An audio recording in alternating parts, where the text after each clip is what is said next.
وعلى الحبيب صلى الله تعالى على محمد صلى الله عليه وسلم।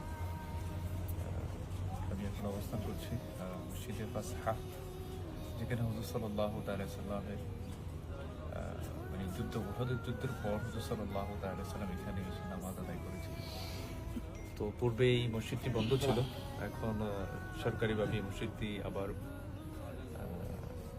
পুনর্নির্মাণ করে এবং মুসল্লিদের জন্য আবার চালু করে দেওয়া হয়েছে। আল্লাহ তাআলা আমাদেরকে হুজুর সাল্লাল্লাহু তাআলা সাল্লামের সাথে যত কিছু নিসবত রয়েছে ওই নিসবতকে মহব্বত করার তৌফিক দান করুক, আমিন বিজাহিন নবিল আমিন সাল্লাল্লাহু তাআলা আলাইহি ওয়া আলিহি ওয়াসাল্লাম।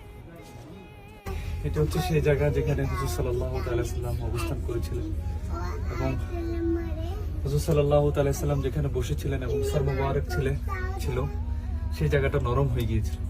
আপনারা দেখতে পাচ্ছেন এখানে সুবহানাল্লাহ।